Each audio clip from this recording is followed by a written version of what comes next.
Welcome to a special feature on Leave a Legacy, a program designed to help individuals in Oakland County and Southeast Michigan understand the impact they offer to charitable organizations through planned gifts. Statistics tell us that in Michigan, the majority of us already give to charities on an annual basis. A planned gift is a way of providing something of significance to those charities dear to us beyond our own lifetime. My name is Steve Moore. I'm the Director of Philanthropy at the Mike Ilitch School of Business at Wayne State University, and I've been a longtime resident of Novi. With me today are two of my close friends and wonderful gift professionals, Denise Fleckenstein and Jane Alessandrini. Denise and Jane, why don't you tell us a little bit about yourselves? Thanks, Steve. My name is Denise Fleckenstein. I am the Director of Gift Planning and Endowment at the United Way for Southeastern Michigan. I have been in the gift planning profession for 18 years now, and I'm really happy to be here to talk a little bit more about it. You started when you were 5, obviously. I did. Yes, good. Jane, what about you? Steve, I'm Jane Alessandrini, Chief Development Officer for the Detroit Zoological Society. I've had the privilege of helping individuals carry out their philanthropic plans for more than 32 years here in Southeast Michigan. Wow. So we have collectively a lot of experience. Let's not add it up. I'm looking forward to sharing it with everyone today. Let me begin by noting that although we do work for very fine institutions, we're not here promoting any particular charity or organization. It's our principle at Leave a Legacy that we promote giving back to the communities that we live in and that have made an impact on us during our lifetime rather than promoting any specific charity. So I wanted to make that clear to everybody. But before we talk about planned giving, let's talk a little bit about giving during our lifetimes. Also important. So Denise, do charitable donations really make a difference? Well, they make a tremendous difference for the organizations to help them carry out their missions in the community. And that means it could be anything from being able to turn the lights on to hiring the people who deliver the services that are so critical in communities and to carry out those missions. It can be donations that will help put food on the table for children, provide educational opportunities.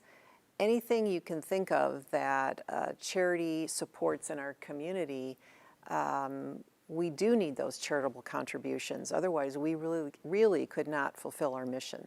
Great. So Jane, given that charitable gifts make such an impact, by what measure do people in Michigan give during their lifetime usually? A survey was done not too long ago by Michigan State University in partnership with an organization that we all belong to, the Planned Giving Roundtable for Southeast Michigan. And that showed some 82% of individuals who live in Michigan contribute to charities during their lifetime. That's wonderful. So either of you, why do you think that number is so high? It's a long-standing tradition in American society for sure. And it's a way for people to give back to their communities, sometimes to institutions that they or a family member have benefited from personally. It may support research into a disease or a condition that some of their loved ones have been affected by. And really it's a way of caring for our neighbors, even if we don't know those neighbors personally. And it's a way of making our community a better place to live in.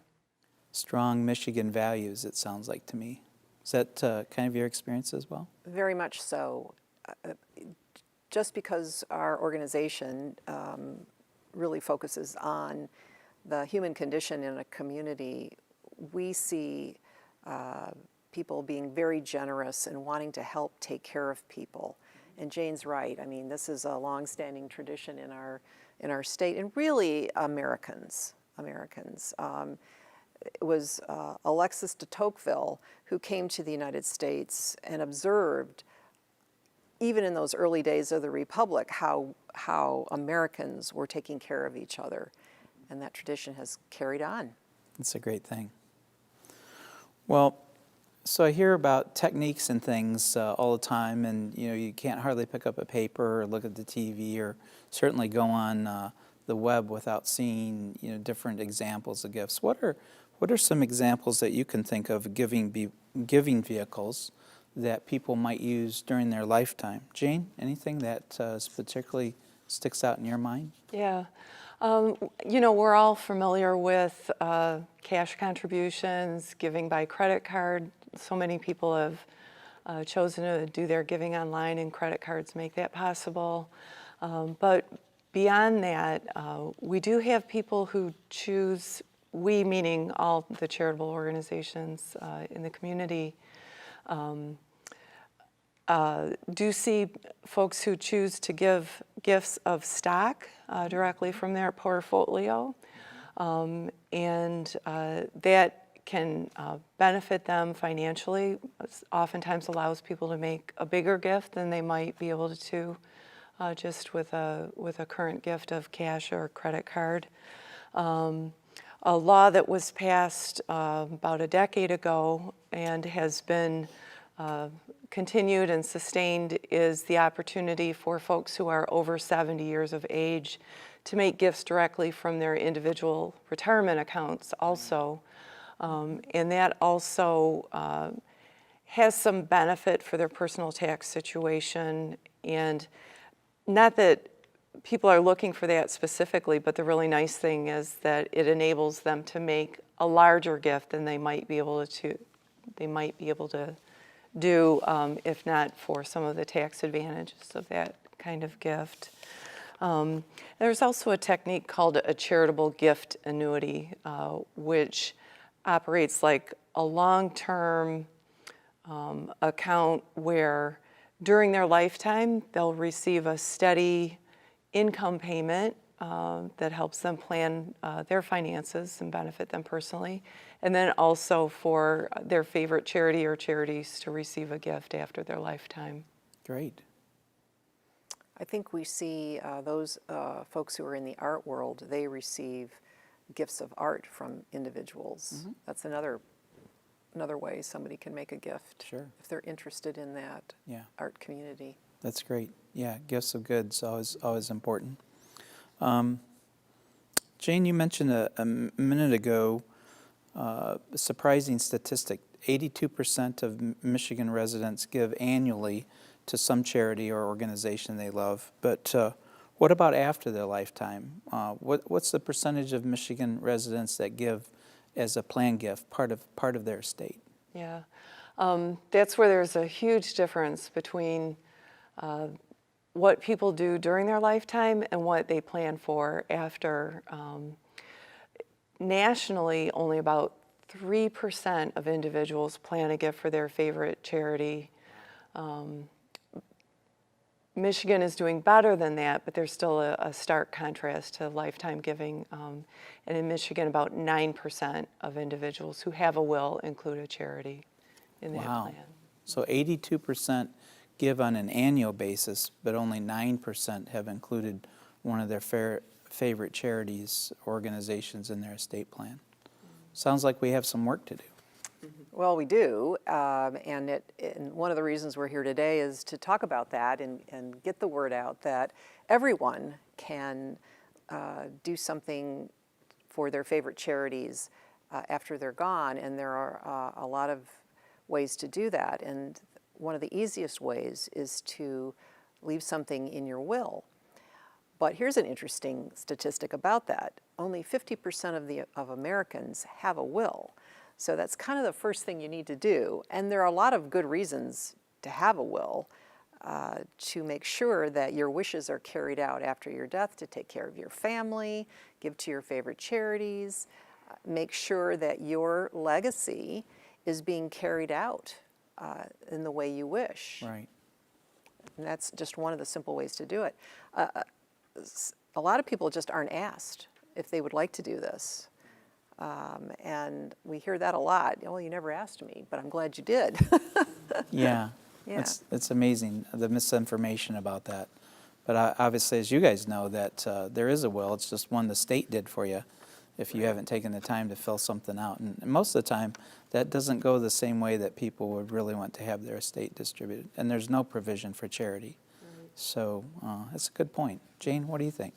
Well, when you think of a will as your opportunity to express what has been important to you in your lifetime, you know, obviously a lot of people intend and hope to support their family members with their assets or their estates after they're gone.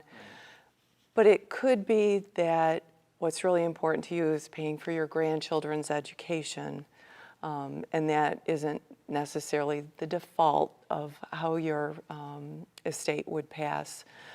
And, you know, as we were talking about, 82% of us give to charities in our lifetime. So I think that's something that's very important to the majority of us.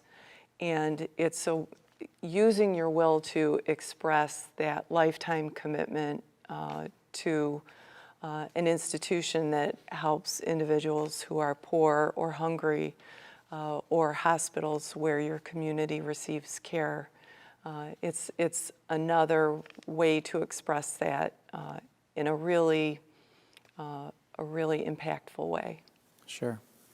So there's plenty of options, I think, is what you're saying. And the important thing is for people to sit down and explore their options and decide those organizations that are important to them and make sure that they're included in their estate plan. That's great.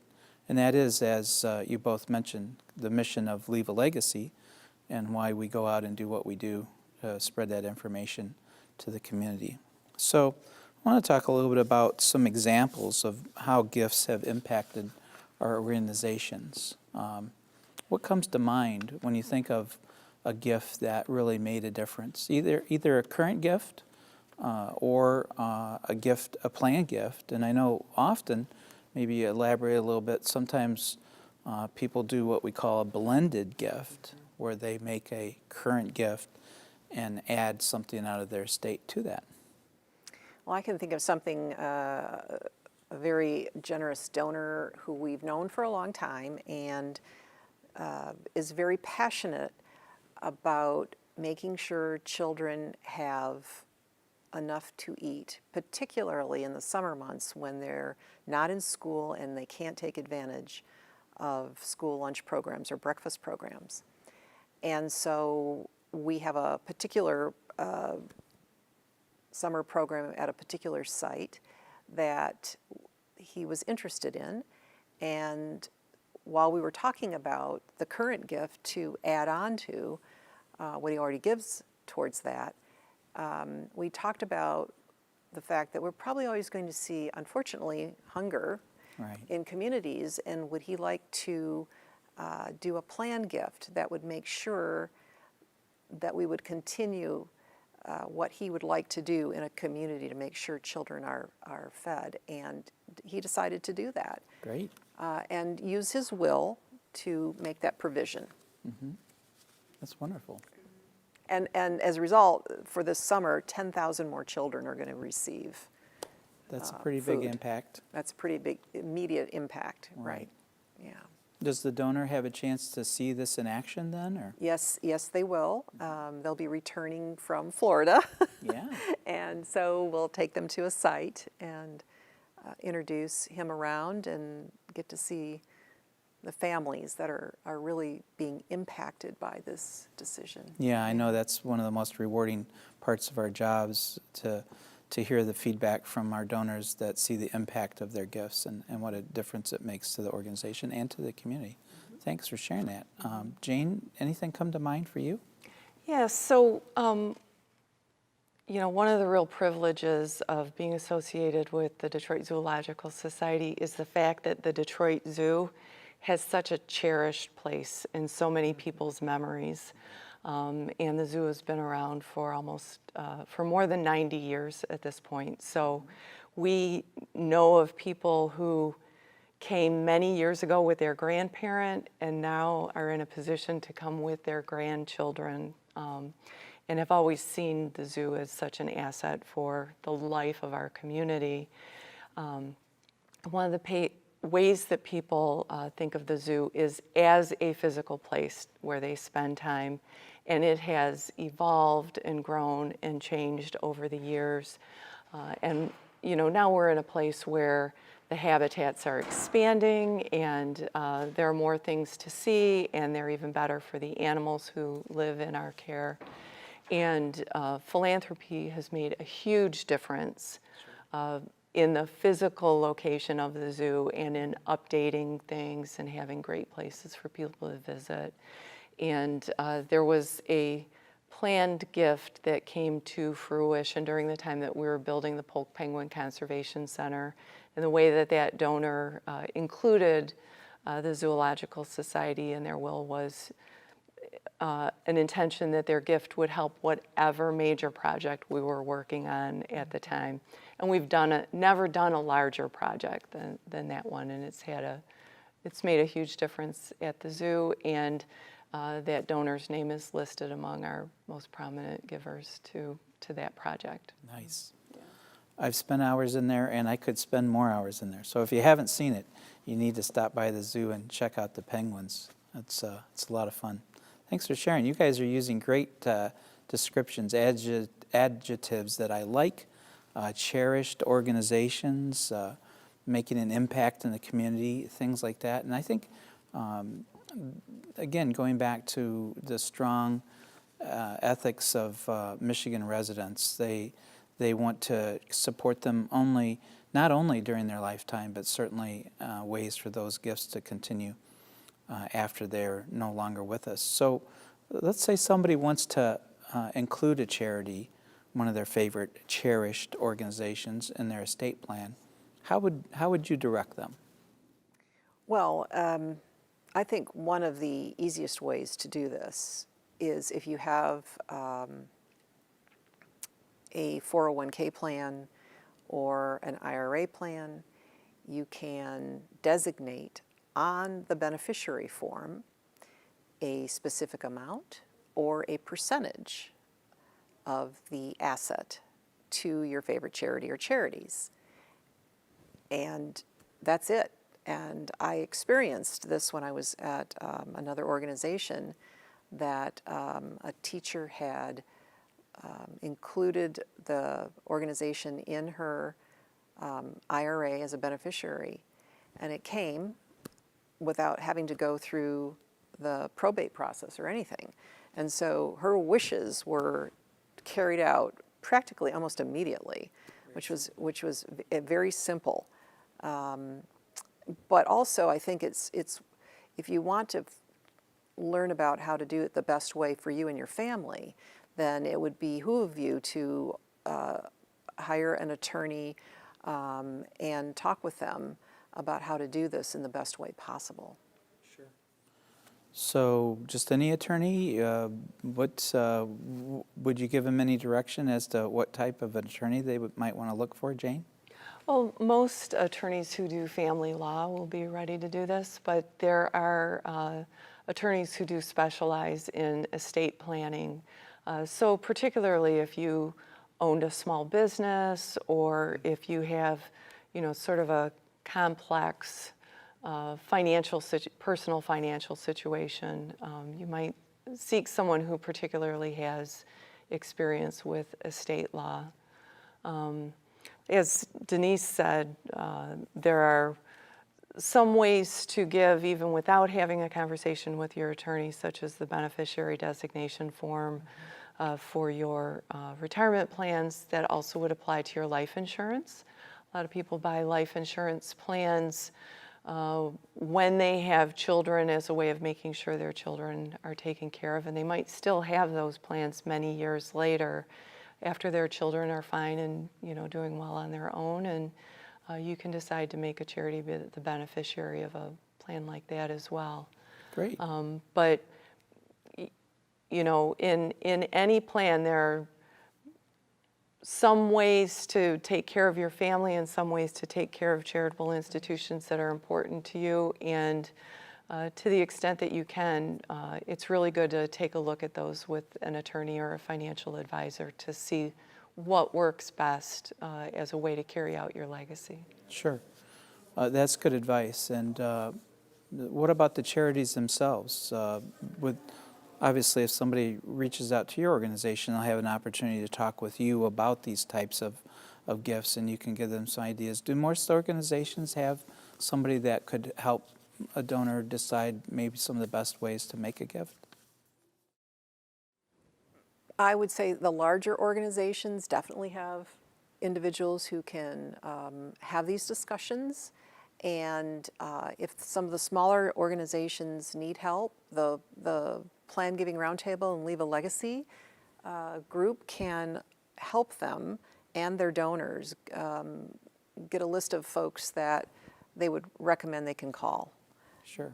They can always count on the organization that really is about educating our community to make a plan gift and educate them as well on how to do this the best way. You took the words right out of my mouth, Denise. I think we'll have the website on for Leave a Legacy Plan Giving Roundtable at the end of this program, and they can certainly reach out to them and get a recommendation of an attorney or professional in their area. But lots of professional advisors kind of scratch the tip of the iceberg on this, and so sometimes it's more than one professional that might be involved in helping a donor make the ultimate gift decision. Well, Jane brought up a good point. If you have a small business, you really need to include your accountant, your financial advisors, your attorney, your business attorney in figuring all this out. It's complicated in business, so you want to make sure that you're doing the right thing and it's benefiting, again, your family and also the charity in the right way. And if you do start with the charity that you work with and they don't have the capacity to, advise or suggest, we in the philanthropic community always help each other. So I believe that if you start with a charity that's close to your heart, then the rest of us will all be there for that professional and for the donor. We are always looking to help a donor carry out their wishes. Sure. Great. Well, I know at your organization, at the zoo, certainly at United Way, as it is with Wayne State and the new building I work in, the Mike Ilitch School of Business, we see evidence of philanthropy all around us. People that have given some thought to us. Drive around Novi, and I'm fortunate to live just a couple blocks from here, and you see many things that a generous community member have said, oh, this is something that I feel is important, and they've made a gift. And so you might be sitting on a bench or enjoying a park or different things like that. Your kids are playing on a playground, all made possible by the generosity of donors. So a couple of recent developments I just wanted to wrap up as with the few minutes that we have left. I was wondering about the impact. We've all heard a lot about recent tax law changes, and I know anytime there's change, it tends to make people maybe more hesitant about, am I doing the right thing, and is there something else I should know about? Have your organizations or you guys personally been impacted by any of the recent tax law changes? Well, we are still on target to reach our goals. I think we've communicated that we are still serving our community. We still have thousands of children and families that are in need, that we are counting on our generous donors to help us continue that, to help. And so we're not seeing a big drop-off like I think was predicted. I don't know, Jane, Yeah. I feel very fortunate that since our community is so committed to the charitable organizations that they support, that I would say that there's been a lot of noise about potential impacts of the tax law on charitable giving. And fortunately, most of us in the charitable community haven't seen it. Folks might think about the way that they want to support charities, but I think that ethic of being supportive of the community is still very much at the core of people's values. Sure.